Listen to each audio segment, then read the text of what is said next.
image and understanding, sometimes it is possible to transcend it through meditation, through teaching, but sometimes a bit more harsh approach is necessary or needed, or at least certain teachings or certain teachers advocate such practices.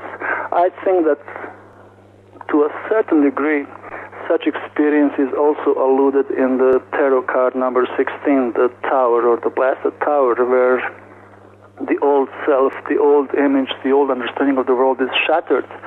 And this is potentially a good experience because it allows breaking of the boundaries and the incorporation of a larger vision. So transgressive teachings, those that go beyond everyday and conventional morality and way of life, can be conducive to achievement of this broader vision. This is also a bit tricky, a bit dangerous path, but this is also very typical for Tantra, because both Hindu and Buddhist Tantra very often defines itself as a dangerous path. It is a quick path toward spiritual maturity and knowledge and wisdom, but it's also potentially dangerous path because it deals with strong teachings and ideas and practices. And it seems to me that this is in general visible from Crowley's lifestyle. In his diaries, he once wrote that his nature is such that he is able to provoke spiritual crisis in persons around him. Mm-hmm. So this provoking of the spiritual crisis in his disciples, in his friends, and it's an interesting aspect of his personality, and interesting aspect of his manner of teaching, and also provoking invocation of spiritual crisis is a method that is used in many other mystical, magical, occult, and religious teachings. So I was trying to speculate on this aspect, keeping in mind certain ideas, certain practices, certain aspects of tantric teachings. For example, we know this is rather well known of tantric practices, that they very often invoke meditating on a cremation ground, something meditating while sitting on a corpse, doing certain rituals in a scary environment. They also, we know from the literature that occasionally or often, depending on the case, tantrics would use transgressive sexual practices involving incest, involving ritual sex between castes, between different castes, which in India is rather transgressive practice. Sometimes having sex with an extremely ugly partner. We know that in the Western magical tradition, Austin Osman Spare was very often took advantage of this system, having sex with rather old and ugly partners, as a method of transgressing your usual approach to an understanding of sexuality and things like that. From your research, does it seem to you that Crowley was using the tantric sexual practices to be transgressive, to challenge the norms and mores of the Victorian world in which he grew up, that he was trying to not only push himself but push others to get kind of to transcend their particular morality and kind of challenge their highest moral values?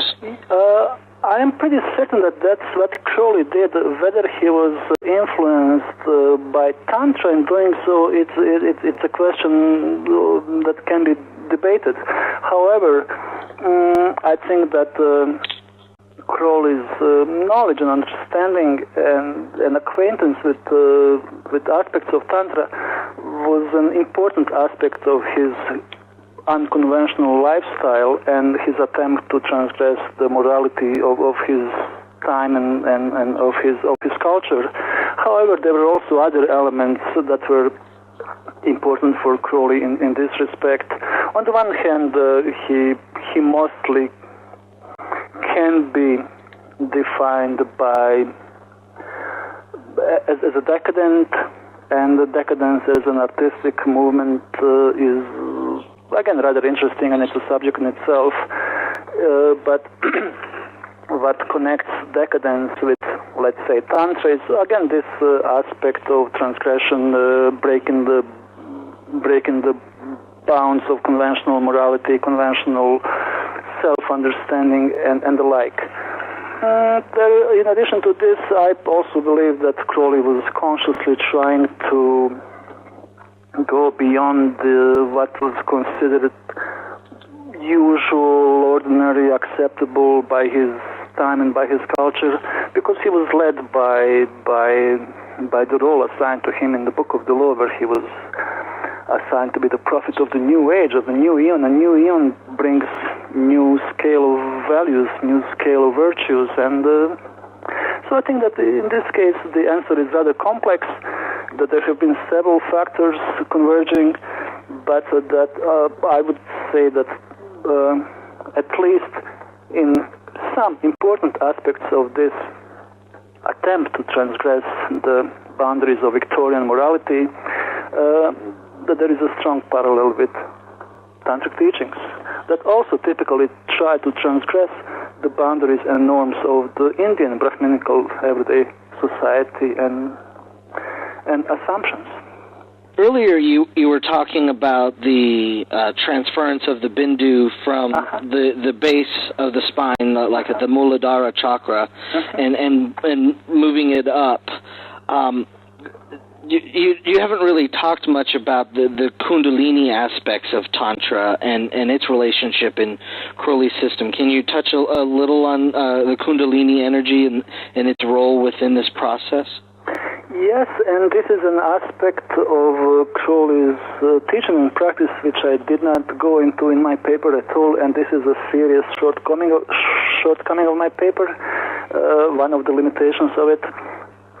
Crowley never, as far as I'm concerned, he does not have a particular text, book, chapter, essay that would deal specifically with this issue. However, throughout his writing, in his diaries and in his many other writings, he makes constant references to Kundalini as the essential magical force in human being, and it can be speculated that his understanding was that the magician needs to develop, to wake up, and to cultivate this energy of Kundalini, and that it is the essential magical force in the human body. And here, of course, again, there is a very, very strong parallel with the tantric system, because they also assign primary importance to the waking up and cultivation of this energy. Sometimes this is done in using different vocabulary. For example, not always tantrics talk about Kundalini. Sometimes they use other descriptions. However, the import of the message is always one and the same, that it is possible to wake up certain occult force within the human body, and that doing certain practices is very conducive to this.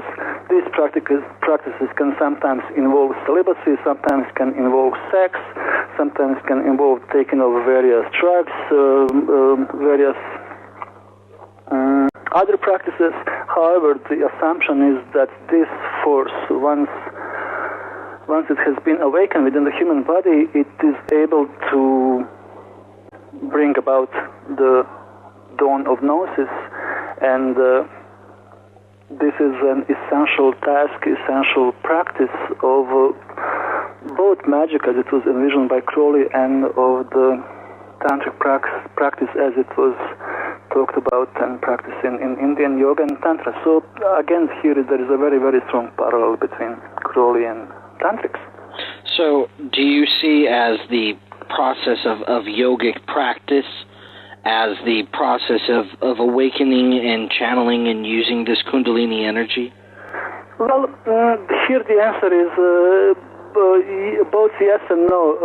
We can, for the purpose of analytical description, say that yoga can be defined as method of cultivating focus of the mind, and that Tantra perhaps can be defined as an attempt to wake up Kundalini and the chakras within the human body and brings about gnosis or immortality or whatever. But when we talk about these things in such an analytical way, there is a perhaps possibility of misunderstanding that yoga and Tantra are two separate disciplines, while in fact they inform each other and they are mutually conducive to success in each. So the answer is yes. Okay.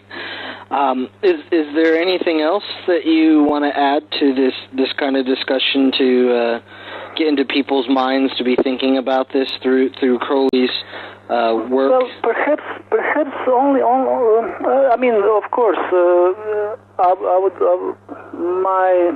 My understanding is that we do not have clear understanding either of Crowley or of Tantra, and there is a lot of misunderstanding of both of them. What is usually misunderstood about Tantra in the West is that Tantra is mostly and only about sex. Here the answer is really much more complex. The reality is much more complex, and there are certain schools, certain groups among tantrics that focus on sexuality. There are also tantric groups that do not include any sexuality of all. I mean sexuality in an ordinary way, meaning people having actual physical sex. However, so this is on the one hand, and so deeper understanding, much broader understanding of Tantra and of Crowley would be conducive to better understanding of both of them. I would say that what also strongly connects both Western esoteric tradition and Indian yoga and Tantra is that we can conceptualize both of these as in fact very similar esoteric traditions, and that they are based on the occult properties of human body and mind. And this is something that really needs to be investigated, thought about, speculated about, and of course practiced. So that'll be it. All right. Well, thank you for being on the podcast and talking about your paper. I know this is an enormous subject, and we only have a small amount of time, but I wanted to at least get a little information out there to get the listeners thinking about this. And well, so thank forth. you. So thanks for being on the show. 93. I want to thank all of my guests for being on the show, Christian, Keith, and Gordan. You've really brought a broad selection of ideas that are affecting occultism today. And that's kind of the goal of the podcast, to look at how Thelema and occultism, esotericism, Crowley, and all of these subjects are manifesting in the world today. So really appreciate you taking the time. The outgoing song is from Christian Fitzharris. It is called Nepotastic True. This is a song he wrote that kind of looks at the subject of nepotism and advancement by people who don't necessarily earn their advancement through work. Nepotism usually has the connotation of being with just family members, but I think he broadens the term to those who gain position by either membership of a family or by just the old buddy-buddy system, the old, getting advanced by having friends in high places. It's not what you know or what you do, it's who you know. So that's what his song is about, and I think it's very apt to some of the discussion that takes place here on the podcast. So until the next podcast, thanks for listening, and I hope to hear back from you soon, especially via voicemail, 206-600-4216. Love is the law. Love under will.